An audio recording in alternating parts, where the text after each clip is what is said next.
This meeting is being recorded.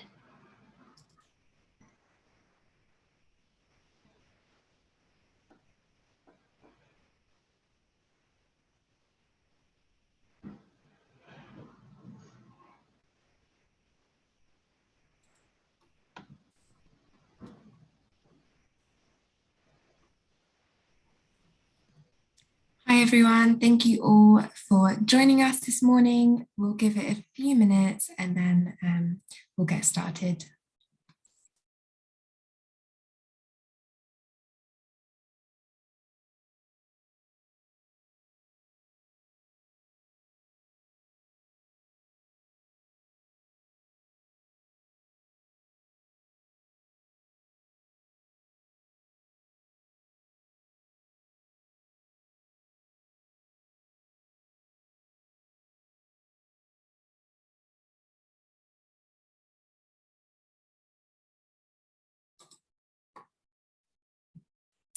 So yeah, hi everyone. Thank you again for joining us.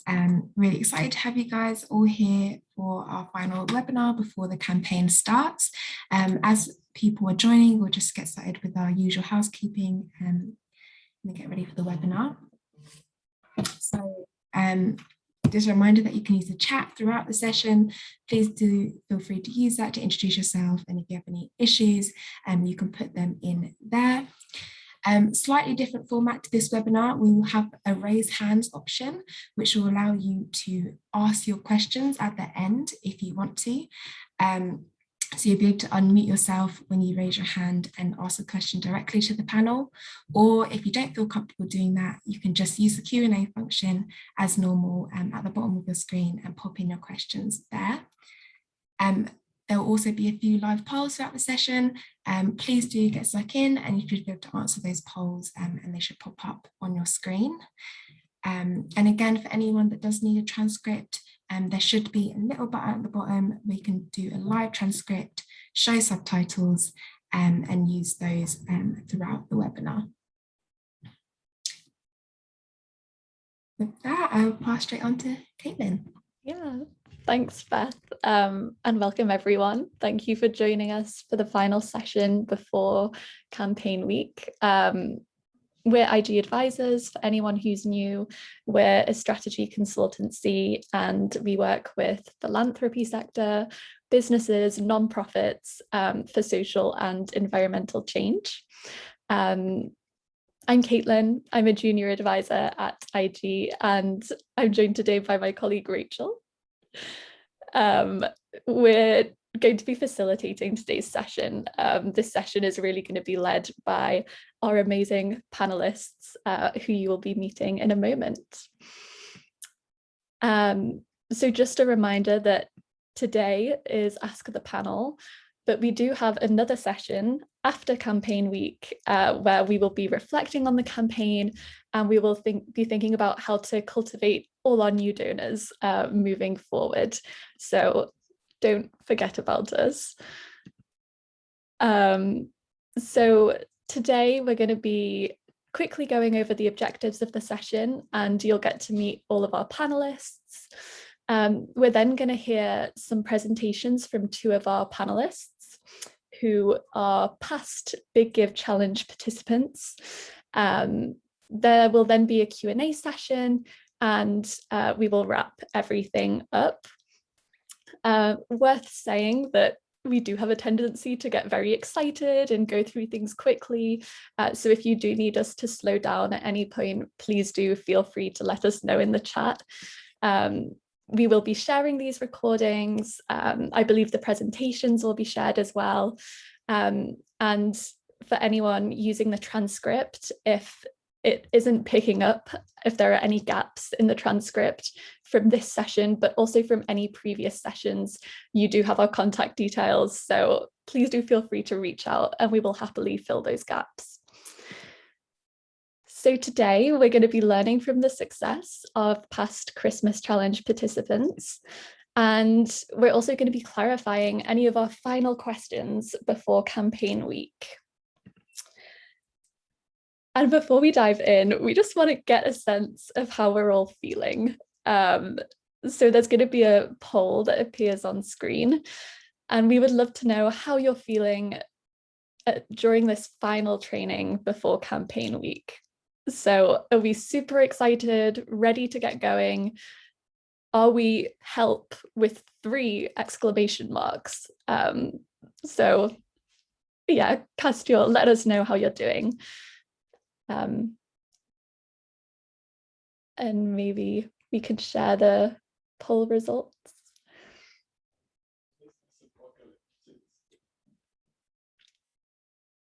Here we go. Okay, so we've got quite a good number of people feeling positive, ready to get going, a lot of mixed emotions, and someone feeling negative. But don't worry, it is completely normal to have those pre-campaign nerves.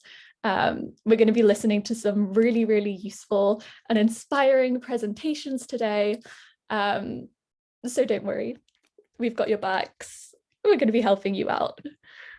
So let's meet the panel. So we have 3 panelists today. Shall we start with Martha? Would you like to quickly introduce yourself? Yeah, hi everybody.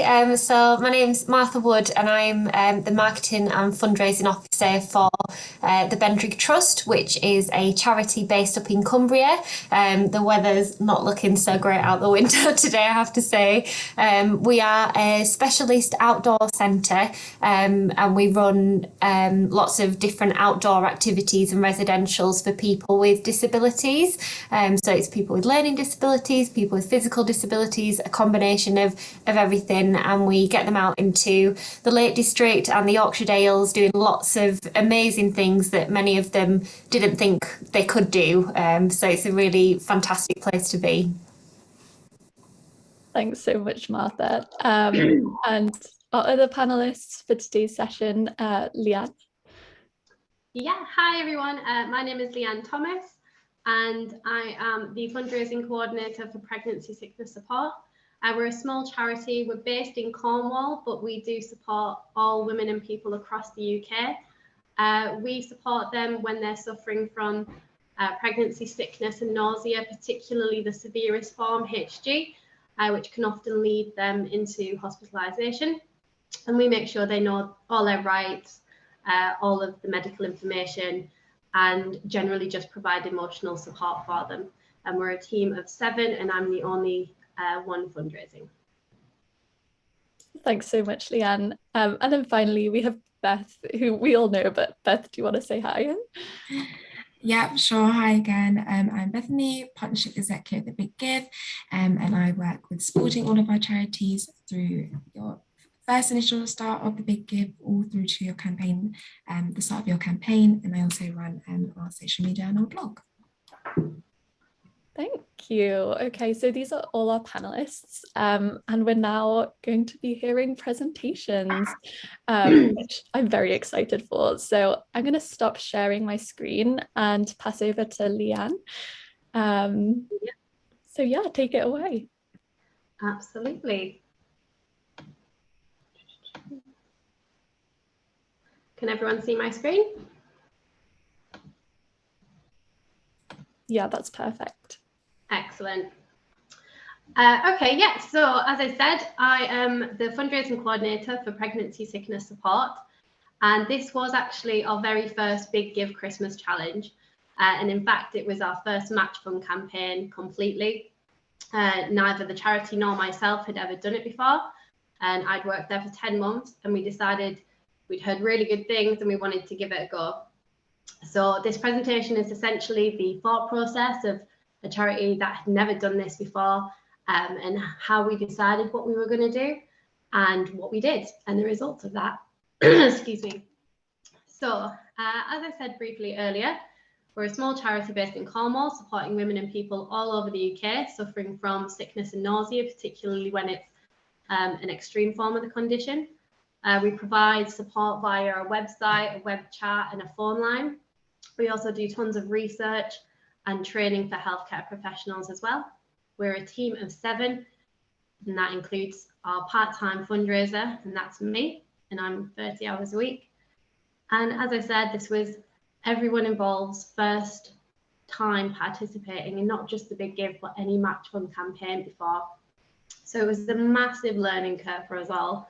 And it was a really great experience, and we did learn a lot. So as we all know by now, we had to pick a project for our match fund campaign. So the project we picked was actually our service, which is our support line, our phone line. We picked this because the support line had increased significantly with the number of contacts over the last couple of years. It was definitely an area we needed more funding for.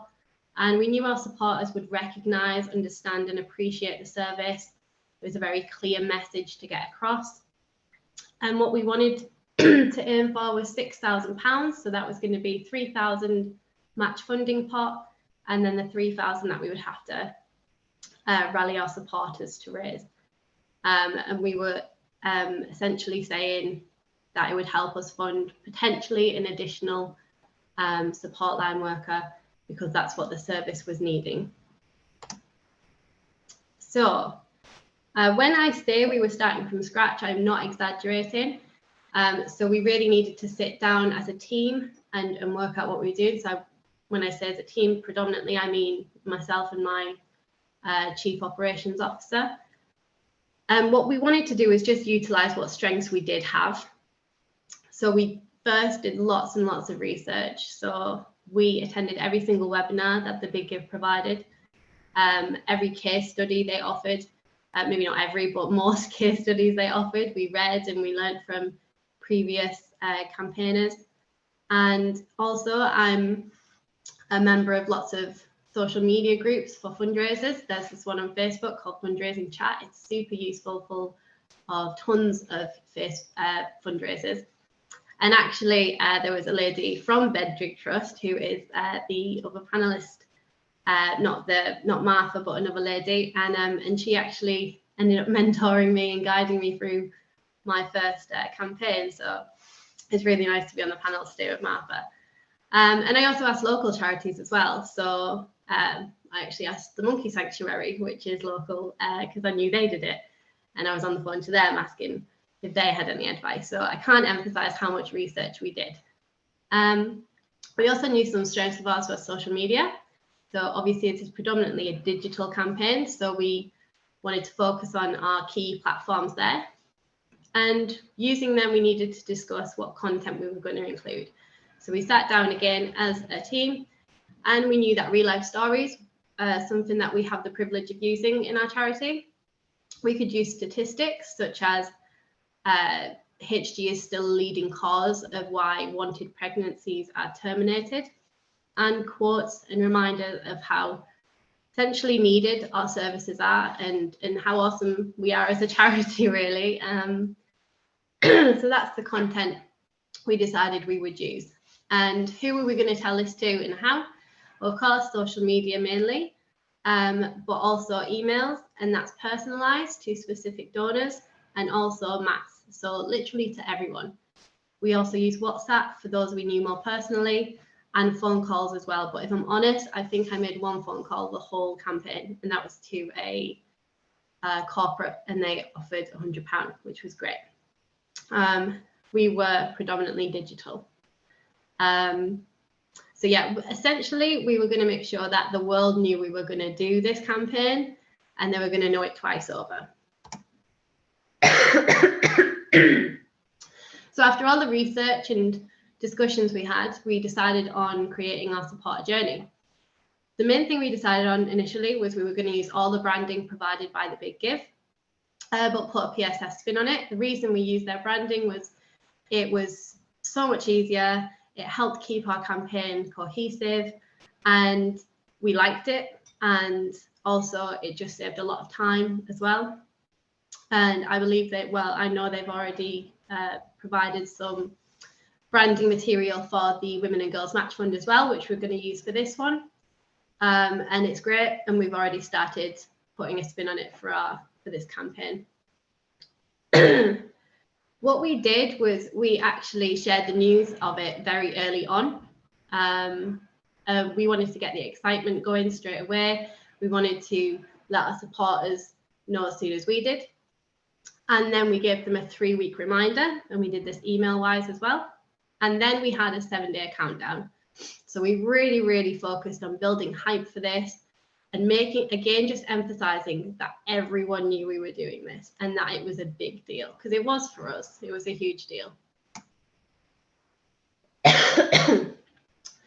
So the format we used for social media for the week, based on research, and I think actually Bendrig Trust advised us on this too, was on the morning we were going to give them an update, our supporters. Lunchtime, when everyone's having their dinner and scrolling through their phones, we'd give them a reminder, and with a quote or a statistic. We called that our lighter ask. And then on the evening, when everyone's finished work and they were sat on their sofa scrolling, that's when we really hit them with the what we called the heavy ask. So we gave them a real life story and reminded them just how important the service was with that real life story. We found the real life story is very relatable, and certainly were much more interactive. We got a lot more comments and likes when we did them, and also donations.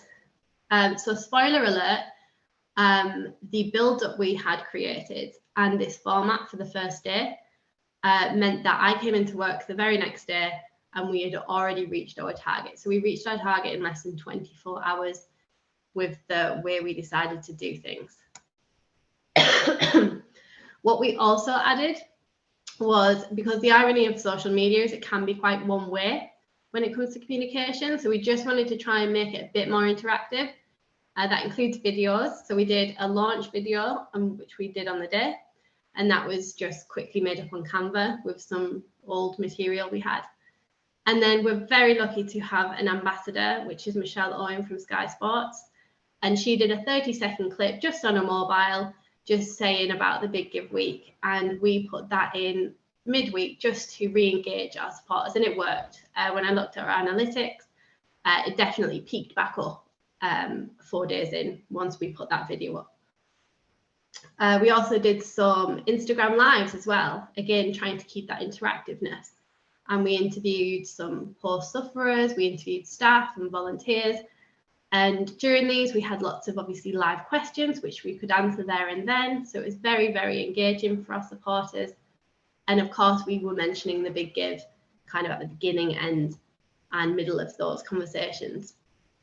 So I pre-scheduled a lot of content, which was great in hindsight. It wasn't so great because the only downside to reaching our target so soon was all of my posted social media content was saying that people could double their donation, which obviously wasn't true anymore because we'd already exceeded the double amount.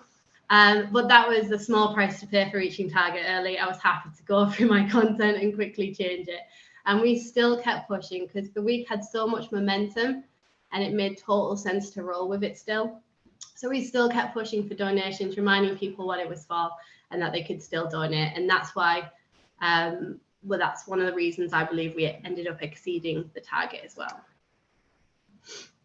So before I tell you what we did end up making, some interesting stats for you. £31 was our average donation. £500 was our highest donation. It's worth mentioning that that £500 donation, we had a few of them. And one of them was from someone we'd never even heard of. They'd never been in touch with us. And it turns out on some research, they just had someone they loved who had been supported by us. So Big Give campaign was fantastic for finding out people who were generous and also have a love for your charity that you didn't know they had before. They just needed this particular incentive. So that was fantastic to find out. We sent 3 emails during the week. So that was a launch one, reminding everyone that the week was kicking off, a midweek one, telling people where we were at and that they could still donate, and a thank you email wrapping up the week. We normally only email once a month. So I think 3 emails in 1 week was big for us, but I think it emphasized the importance of the campaign. Just a random fact there is that actually, weirdly, more people opened the midweek email, but the launch email had the most clicks that resulted in donations. So for me, that tells me that people were waiting for the week to start. We did 22 Instagram posts, and that increased our outreach by 70% in December compared to November. And I totally think that is down to the campaign. And we did 15 Facebook posts, and that resulted in 31 new followers, which actually wasn't as many as I expected, but we're certainly not unhappy whenever we get any new followers. So the results in total were, we were aiming for 6,000. We reached that in 24 hours. We also received a Supporters' Choice Award, which gave us a further £1,000 in funding, which meant we had a grand total of just under £10,000. It doesn't match what I told our supporters we raised, because we had some late donations that were as a result of the campaign. And that was 63% more than we expected, or that we were aiming to receive. So we were just over the moon with the results. And some things moving forward that we plan to take on to the Women and Girls campaign is that we definitely wish we'd be more ambitious with our target in hindsight, and we have been now for this new campaign. We learned very quickly that match funding works. It is an incredible incentive for donations. We also didn't end up utilising all of our social media platforms, so we actually left out LinkedIn completely, and we didn't use Twitter enough, and we regret that. So we're definitely going to make sure we use all of our platforms this time. And we also need to work on our data retention, because I've seen a lot of charities saying that they had X amount of new donors, and we had no way of knowing who was new and who was not. We only had our memory to go off because we hadn't retained any data, and we'd only done this once. And if I'm honest, I don't even know where we'd begin to start doing that. So it's an area I need to learn in, but also an area the charity definitely needs to invest in. So yeah, overall, we were very, very happy with our participation. And thank you for listening. And once the other presentations are done, I'm happy to answer any questions at all. Let me just end my screen sharing there. Thank you so much, Leanne. That was so good. That was so useful to hear about all of the preparation that you went through beforehand. Also, those countdown images were it is useful that we can use cute babies. Yeah. But also huge congratulations. What a successful campaign. So Martha, over to you now. So excited. Thank you, Caitlin. I'll just share my screen with you as well now. Just bear with me. Can you all see that okay? Yeah, that's perfect. Thank you. Okay, great. So today I'm going to be talking about our 2021 Big Give Christmas Challenge campaign around the theme of efficiency and working smarter, not harder, which is something I hope many of charity workers will relate to. I think there's, increasing pressures around raising more funds and not having as many staff. So we're sort of the same as Leanne. We've only got a very small team. There's myself who covers marketing and fundraising, my colleague Bridget who does trust and foundation, she's part-time, and my colleague Sarah who does some of the fundraising as well. So quite a small team for lots of jobs. So although we're not taking part in the upcoming Women and Girls Match Funding campaign, as a charity we have run campaigns through the Big Give Christmas Challenge for 5 years now, and every year we learn more and more about what works, what doesn't, the timing of communications, social media strategies, the list goes on. So I'm really grateful to have been asked to present to you, and I do hope that you find my presentation useful. So as I have limited time today, I'm not going to go into too much detail about the campaigns that we've run in the past and our results and strategies and things, but we do have several Big Give Award applications which go into a lot more detail about this and you may find those useful. So I'll put them on a LinkedIn post on my page after the webinar for anybody who might find those useful to have a look at. But for this presentation, I'm going to focus on how an increase in demand for our services after the pandemic, as well as increasing pressures to raise more funds, coupled with challenges around limited resources, really shaped our approach to the campaign and helped us to be as efficient as possible. So I'm sure that many of you will agree that the last 2 years has been particularly demanding in the charity sector. Fundraising targets increased to meet higher demands for services, and also, I know in our case, to cover losses from a period of closure. So it's safe to say that time is of the essence for fundraisers now more than ever. And Bendrig Trust were, part of that as well. And we faced difficulties in areas such as finances, recruiting, staff absences due to COVID, last minute cancellations. And if that's not enough, we had a big storm which took out our woodland the day before the Christmas challenge began. So to put it politely, it was the perfect storm. But we had taken on the challenge and we weren't going to let all of that stop us trying to make it a success. So we needed to find a way of making the campaign a success in the midst of everything else that was going on around us. You might have found yourself looking a little bit like the lady in the picture. I know I did.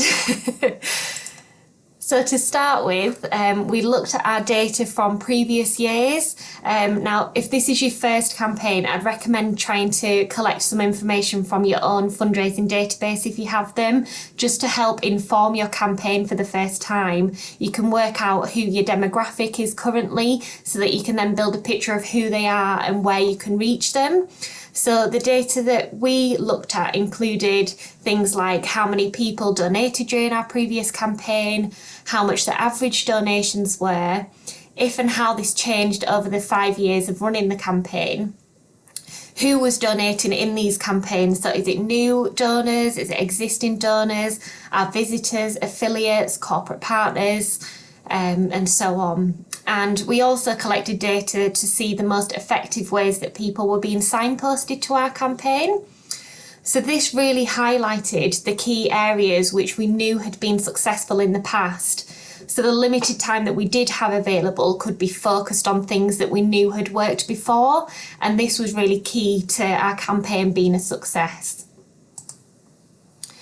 So we identified that direct marketing was one of the most time efficient and most successful ways of securing donations in our past campaign. Because we already had relationships with the donors who we reached through direct marketing, we felt more comfortable being able to ask them to let us know how much they planned to donate during the campaign as well. So this meant that we could keep a track of people who said that they would donate, so that we could contact them at the beginning of the campaign as a reminder. It also helped with our pre-campaign planning, as we were able to estimate how close we would be to hitting our target. And in the 2021 campaign, we needed to raise £15,000 during the week to match our £15,000 worth of pledges. So after implementing our direct marketing techniques, we had an informed estimate of around £12,800 in donations. So this felt like a really, really good start, but we still needed to work on how we would raise the further £2,200, and also if we could try to add some resilience to the campaign target as well. So looking at the data that we collected, we were able to estimate that 50 individuals would each donate £80 during the campaign, so £4,000. Some of this included our existing donors from previous years, so we took that out of the equation, and that meant that we were now estimating that we'd exceed our £15,000 target. But in order to gain those more random donations, we'd need to put the time and energy into other areas of marketing and more indirect marketing. So things like our website, local awareness such as radio and press and community engagement, social media, and our general e-newsletter as well. So through experience, creating content can be incredibly time consuming, and it was and it was time that we just didn't have this year to put in the same amount of energy that we had in previous years.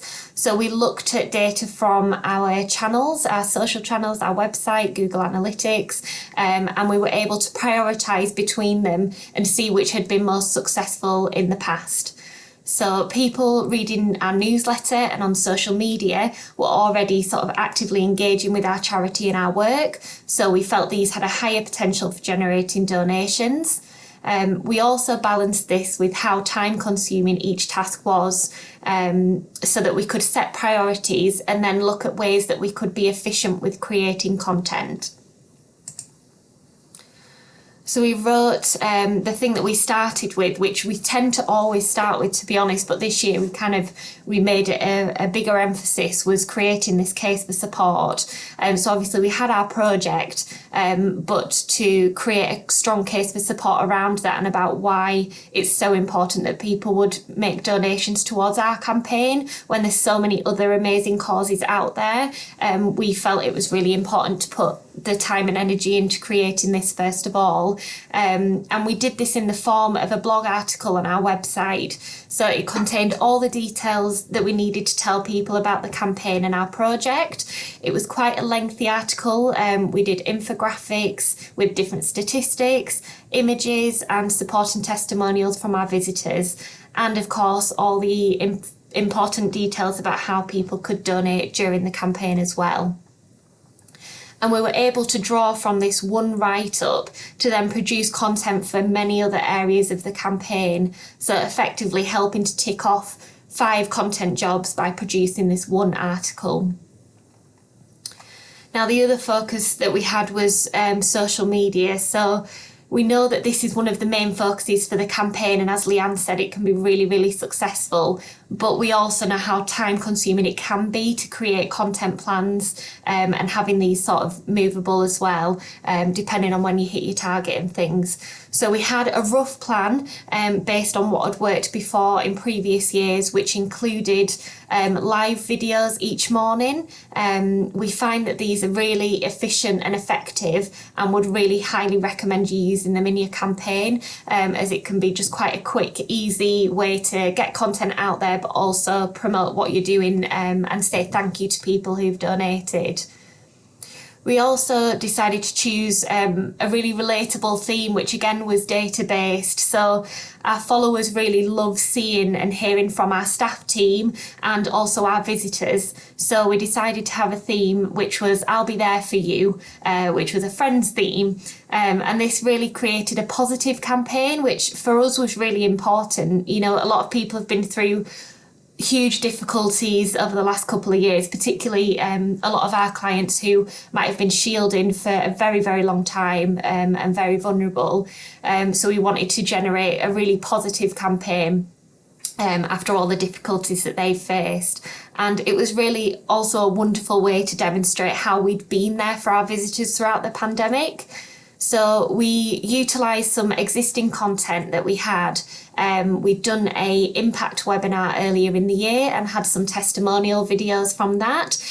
So they were included as part of this webinar, but they hadn't been released sort of individually on social media. So we were able to use them. So again, sort of using content that had already been created, but that we could put out there and sort of hadn't been seen by the masses. So the big question, did it all work? And I'm very pleased to say that it did. We raised the most that we've ever raised during a Big Give Christmas Challenge campaign, and our estimations for and the data research was spot on. And I know, you know, that collecting data and analysing data can take time, but I truly believe that this is the best place to start because it gives you a really solid foundation for then running the most efficient and effective campaign.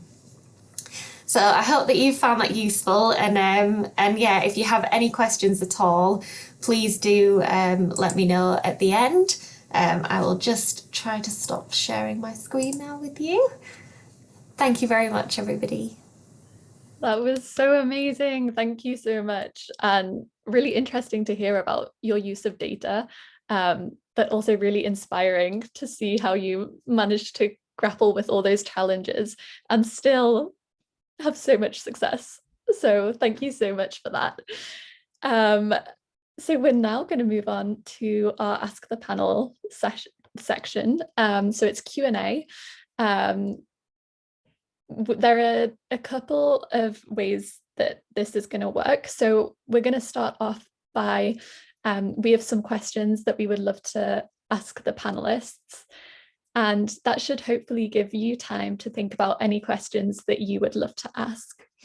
And you can either use the raise hand icon, and we'll invite you to unmute and ask the question yourself, or you can also use the Q&A box as normal, and we will be checking that regularly as well. So yeah, to kick off the Q&A, we would love to hear from all of our panelists. Well, from Martha and Leanne, what's the biggest challenge you faced and how did you overcome this? And from Beth, it would be great to hear if there's a common challenge that you see charities facing and how this gets resolved. So whoever fancies answering the question. I'd say pregnancy sickness support's biggest challenge was where I'm their first fundraising coordinator, and I'd only been there 10 months as well. We hadn't built up a big like major donor, well, many relationships, which meant that we, one, couldn't assume we had any, and two, we knew we had tons of supporters, but just no major donor supporters as of yet. And so we worried, that was one of our main worries, is we wouldn't get those big donations that would see us reaching target. So there wasn't at the time much we could do other than tell the supporters we already knew that loved our charity about the campaign and why we needed the campaign to be successful. And of course tell anyone and everyone about it. And that's what the Big Give was so good for, is that actually it helps you recognize donors and whether they're major donors or not. And actually from the Big Give, that's when we started building this database. So I'd say not to be worried if you're in the same position we were, because finding major donors, this is all part of it. And just make use of the data that you get after the Big Give. That's such a great tip, really, really helpful. Thank you. Martha, would you add any other challenge and how that got resolved?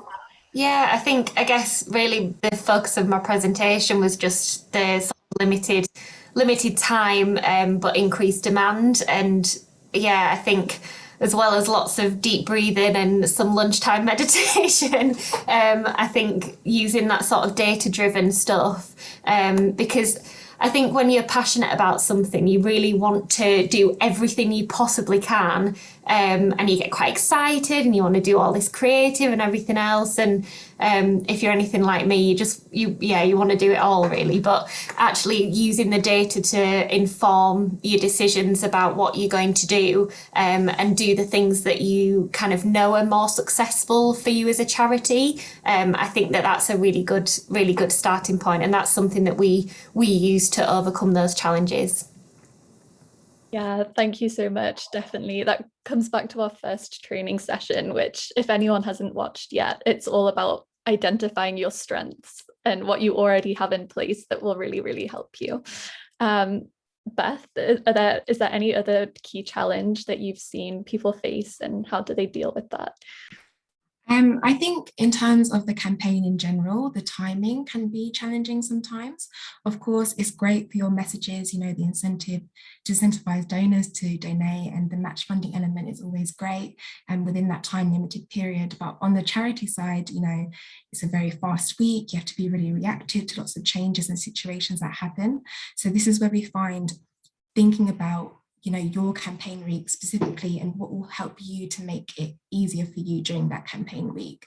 So whether that's scheduling your posts like Leanne did, or whether that's thinking about all the different situations and scenarios that could potentially happen during that week and how you might react to that. So there may be a case of you reach your campaign target in 2 days, absolutely amazing. Have you got some messaging now that's going to switch to everyone donate now to you've reached our target, thank you. You can still donate, but it won't be matched. Or you may be on day 5 of the campaign and you're not where you thought you'd be at. Okay, what kind of messaging now do you have that will inspire your donors to donate and to emphasize that matching element and emphasize you've only got 2 days left, and kind of thinking about how your messaging might shift during that week. And you might want to just start having little templates that you can just use and edit quickly and put out during that week quickly. We also see that you could, some charities, particularly in some case studies, we've seen that they've had like a hero donor, whether that be a major donor or a trustee, someone that you have a really good relationship with, that you could have a face-to-face call with to potentially talk to them about, okay, can you come in during the very start of the campaign and be the person that gets everything going? Or maybe can you come in to the very end of the campaign and be that person that gets us over the finish line? So if you have anyone in your network who could potentially be that hero donor for you, it might be good to start thinking about that now. And finally, just in terms of social media, obviously it's an amazing platform. It's something you should definitely use throughout this campaign. But through our Google Analytics for the campaign in general, we've seen that email support and face-to-face support are one of the key drives for all of our donors to get the clicks and get those donations. So thinking about, have you utilized your emails yet? If not, can you start scheduling some emails in, or can you start scheduling some calls in, because that's where we see the most donations come from.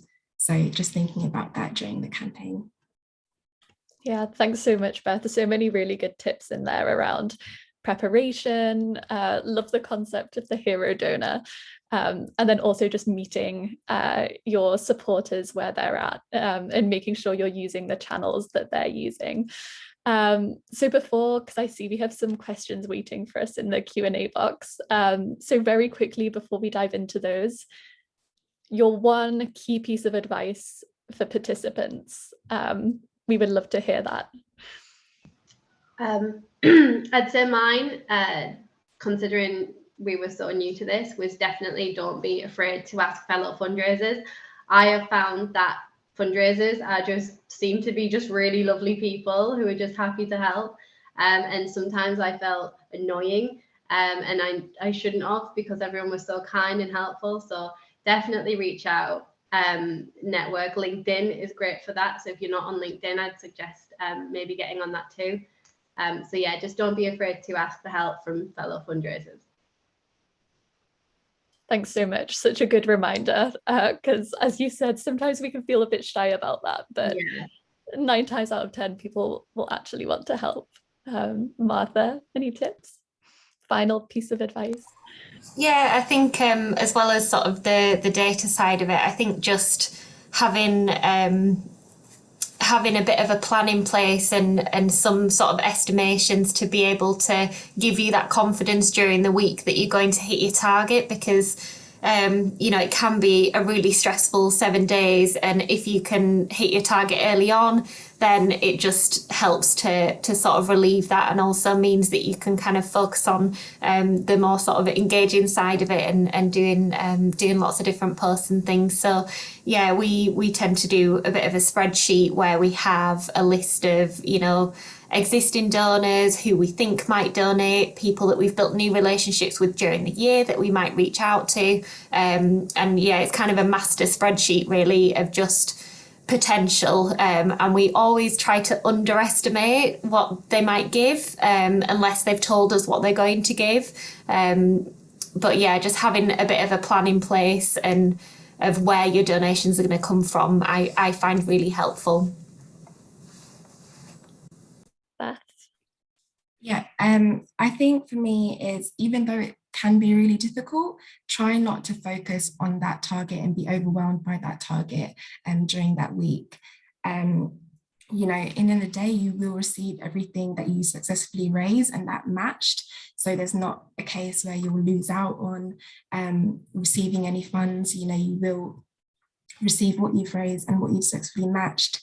You can think of this as a learning experience. You know, if this is your first campaign with us, you can always improve and do better for the next campaign as well. So just try, you know, as much as you're trying to plan ahead, also try not to get too overwhelmed. Make sure you have some breaks.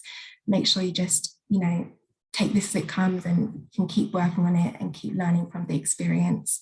And I suppose finally from that is just make use of the resources that we have here, you know, and if you've looked through the resources and you're still struggling, do reach out, do get in touch, and the Big Give are always happy to help and talk to you about it. Yeah, love both those tips, both Martha's point about preparation, but also Beth's really important point about this is a learning experience for a lot of us, and anything above zero, even attending these training sessions and hopefully learning something new is already a really big achievement. So love those. So we're going to move on to your questions. So remember to use the raise your hand icon or pop your questions in the Q&A box. So I'm looking at the Q&A box now. Are we able to download donor data to thank them? And will this contain whether they've consented to further marketing materials if we want to send a further ask later? So yeah, the short answer is yes.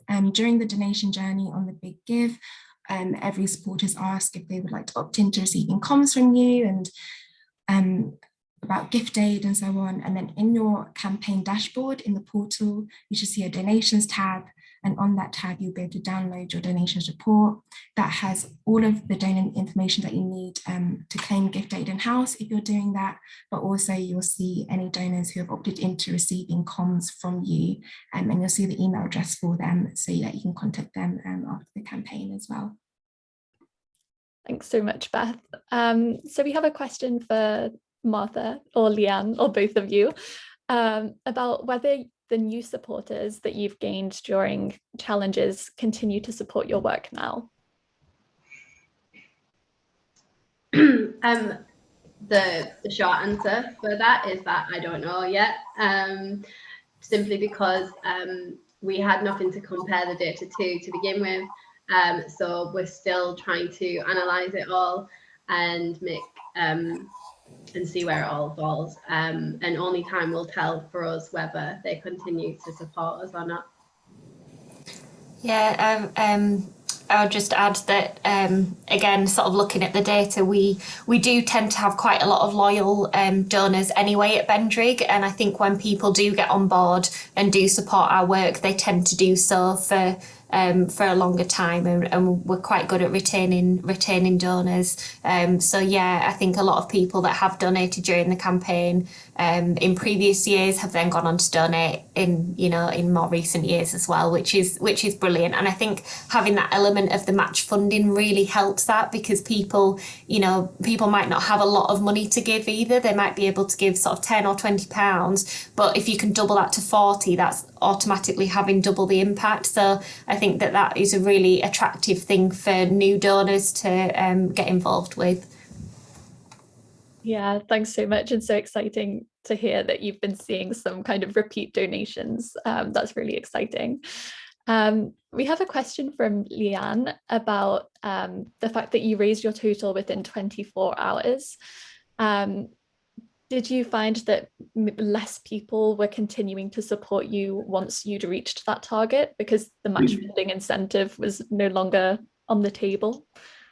We definitely did. The peak was definitely that 24 hours and it dropped off from there. But what was great to see is it didn't stop. It kept going, and that's because we kept the momentum of the campaign going. Of course, we did have to drop the double your donation statement, but we kept the emphasis on the importance of this campaign and the reason we were campaigning to begin with, how important the service we were providing was. And by doing so, it kept the ball rolling, and that's why we still exceeded the target by, I think, over just under £2,000. So it definitely impacts it, but it doesn't stop it. Yeah, that's really, really useful to hear. And congratulations to this person. Congratulations to hear that you've already received such great support. But yeah, the campaigning can definitely still continue, even if you can't continue to use that messaging around getting donations doubled. So yeah, thanks very much for that question. Can I add something? Because we had a campaign last year and we weren't expecting to have a £5,000 donation from one of our corporate partners. So we asked them if we could keep it until the end of the campaign, and then it could be almost used as messaging to say, once we hit our target, so-and-so has said they're going to donate this much, so we really want to get there. So that was quite a nice way to still have that donation there, but then kind of utilise the match funding for people who couldn't give quite as much. That's really, really clever. That's really, really good advice. Love that. We have a question about QR codes, which I know Beth has seen some examples of people using QR codes. I don't know if you want to speak to that. Yeah, the bigger don't offer QR codes, but I know charities have made their own QR codes, and I think they work particularly well for events, or if you have like posters or flyers, or even some social media posts, I believe, can have QR codes. So I think it just depends on what your charity is currently doing, and if you think that'll be easier for your supporters, it's definitely worth considering making QR code. Amazing, thank you. And then we have another question about any tips on how to find or approach corporate donors. So I don't know if anyone has any experience with that, or Rachel on the IG side. I know we definitely have some experience with that, but Martha and Leanne, did you? Yeah. So we have built our corporate donors over the last couple of years, and there's some really good courses and things that you can do online as well to help find out more about it. But the way that we kind of went about it was it's almost the same as a donor journey, really, and sort of where do you find your donors. So we had some corporate groups that were coming to do volunteering, and so we reached out to them and said, oh, we're really grateful for your support with that. Would you be interested in supporting in other ways? And many of them were. Again, sort of reaching out to local businesses who have got a little bit of a link with you. You can set up Google alerts as well for any companies in your area that are sort of doing corporate support for charities currently. It's kind of it is a longer process, I would say. I think in my experience, I've not sort of had a phone call from somebody saying, oh, I've seen your company, I want to donate 10 grand. It doesn't really happen like that, but I think if it's sort of nurturing those relationships from things like entering as a volunteer or seeing you at a local event, and sort of keeping in touch with people, inviting them to come and see what you're doing, and then just asking for what support they can give. It might be that we had a company who couldn't give a monetary donation, but they could offer a service in kind, so they produced like an animated video about our impact, which we then could use during the campaign. So that was brilliant. So yeah, I think hopefully that helps to answer a little bit of the question, but there's some great training videos and things online, or with the FSI as well. They do a really good corporate training session. Thanks so much. And yeah, that definitely rings true to what we see on the IG side about it all being about relationships, building those up, but also it's a good point that you mentioned around in-kind support as well, and what support corporates can offer beyond financial contributions. Rachel? Yeah, no, I completely agree. And all of those are perfect tips. The one thing I would say is that I would approach the volunteering piece with caution unless you really need volunteers, because that's often what corporates want to do the most. They say, oh, yes, of course, we can help you. And then there's the classic story of the charity that just keeps repainting the wall in their school white so that another company can come in and paint the wall as a team building exercise. So, of course, if volunteering or in-kind support is useful to your charity, to your mission, if that furthers your work, then that's a perfect way to engage with a corporate. But if a business is asking you to to do something, that's more of a service that you're almost providing for them in order to kind of steward their volunteering, then I would say don't feel pressure to do everything that a company asks of you. You have absolutely a right to set that boundary and to ask for the support that you need. That's a really great point. Thanks for bringing that up. So we have a final question, which is all around pitching. And I love this question. How do you pitch to donors repeatedly without annoying them? Any takers? For our charity, I might have annoyed them. For this particular campaign, I like to think that the supporters were less annoyed and just more excited with us because of the build that we gave. We obviously tried to remain professional, but actually we were just very honest. Like, we were excited. We're a small charity. This is awesome. Like, we weren't too worried about being too professional, and hopefully that meant they got on the ride with us rather than felt annoyed.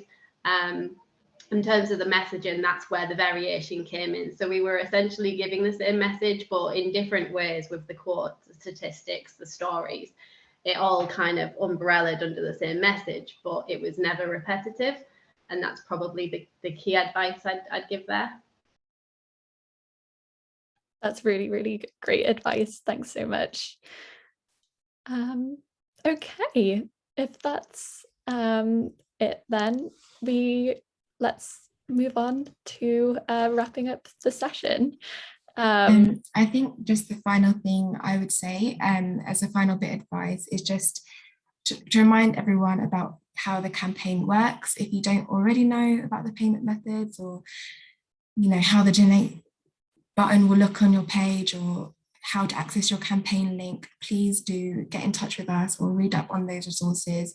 I think it's really critical that everyone is aware of payment methods, especially credit, debit card, Google Pay, Apple Pay, during the 8th and the 15th of March, just so you're aware of how the Big Give works, how the platform works. So if you ever have any questions from your supporters during the week, you can easily answer it, and you as well as a charity know exactly how everything's going to work during that campaign week. But yeah, feel free to send us a message if you do have any questions, and we'll be happy to help you out with that as well. Yeah, that's such a good reminder. Thanks so much for jumping in with that, Beth. Okay, so we would like to take a second to just thank our amazing panelists for their presentations today. Do feel free to send thank you messages in the chat. They were so valuable, so interesting. All of the presentations, the answers, yeah, just so valuable. So thank you so much for joining us. And we would also like to hear in the chat, based off all these great presentations, all the inspiration today, what is one thing that you're going to pledge to do to make your campaign a success? Are you going to finally take a look at your data before campaign week begins? Are you going to do a bit of last minute research? Are you just going to recap all of the requirements, all of the Big Give documentation? Let us know in the chat what you've been inspired to do. Oh, the hero donor has really taken off as a concept. I love that. Lots of people looking for their hero donor. Okay, well, that's amazing. Thank you so much. And then we would like to know how you're doing now. So campaign week approaching, how are we feeling? There should be a poll on screen now. Are you feeling a bit more positive, a bit more excited to get started? Or is anyone help with 3 exclamation marks? And maybe we can see the results.